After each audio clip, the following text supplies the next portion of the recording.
The case of Kasturi Lal Ralia Ram Jain vs the state of UP. ये case state की liability के बारे में है जब उसके एम्प्लॉयज कुछ गलत करते हैं, यानी vicarious liability of the state. Case का बैकग्राउंड, एक गोल्ड मर्चेंट उनका नाम था कस्तूरी लाल रालिया राम जैन। वो अमृतसर से मेरठ गए द ज्वेलरी बेचने के लिए।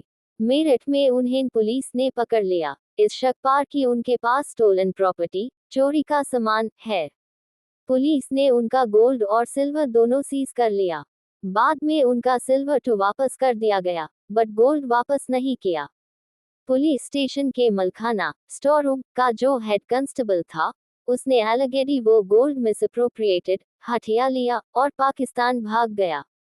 इस लॉस के बाद कास्टरलाल ने स्टेट ऑफ उत्तर प्रदेश पर केस फाइल कर दिया, कॉम्पेंसेशन मांगते हुए। उनका आर्ग्यूमेंट था कि पुलिस ऑफिसर्स की नेग्लिजेंस, लापरवाही की वजह से उनका नुकसान हुआ है, इसलिए स्टेट को कॉम्पेंसेट करना चाहिए। कोर्ट का डिसीजन, सुप्रीम कोर्ट ने इस केस में एक बहुत हाई क्रिटिकल पॉइंट पर फोकस किया, sovereign versus non sovereign functions. Sovereign functions, संप्रभु कार्य। कोर्ट ने कहा कि पुलिस का काम, जैसे किसी को अरेस्ट करना, सर्च करना या प्रॉपर्टी सीज करना, ये सब सॉवरन पावर्स हैं। ये ऐसे काम है जो सिर्फ गवर्नमेंट हाई कर सकती है, एक प्राइवेट इंडिविजुअल या कंपनी नहीं। नॉन सॉवरन फंक्शंस, गैर संप्रभु कार्य, ये वो काम है जो प्राइवेट एंटिटीज भी कर सकती हैं, जैसे बस चलना या फैक्ट्री चलना। कोर्ट ने डिसाइड किया कि पुलिस ऑफिसर्स ने जो नेग्लिजेंस की, वो एक सॉवरन फंक्शन को परफॉर्म करते हुए की थी। The act of seizing property in the course of a police investigation is a sovereign act. इसलिए, even though police officers negligent the state को इसके लिए liable नहीं थे ठहराया जा सकता।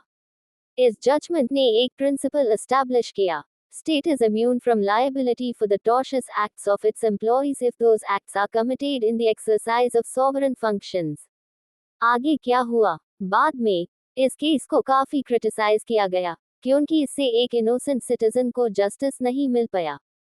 आगे के केसेस में, जैसे N Jayakumari vs state of TNNS, N दिस्ताने vs the state of Maharashtra, Supreme Court ने इस सॉवरन इम्यूनिटी के कॉन्सेप्ट को थोड़ा डायलेट कर दिया, यानी इसको कमजोर किया। ए फ्लैट कोर्ट्स का फोकस इस बात पर ज्यादा होता है कि सिटीजन के फंडामेंटल राइट्स प्रोटेक्ट हों और स्टेट की लायबिलिटी को ज्यादा से ज्यादा एस्टैब्लिश किया जाए, इवन फॉर सॉवरन एक्ट्स।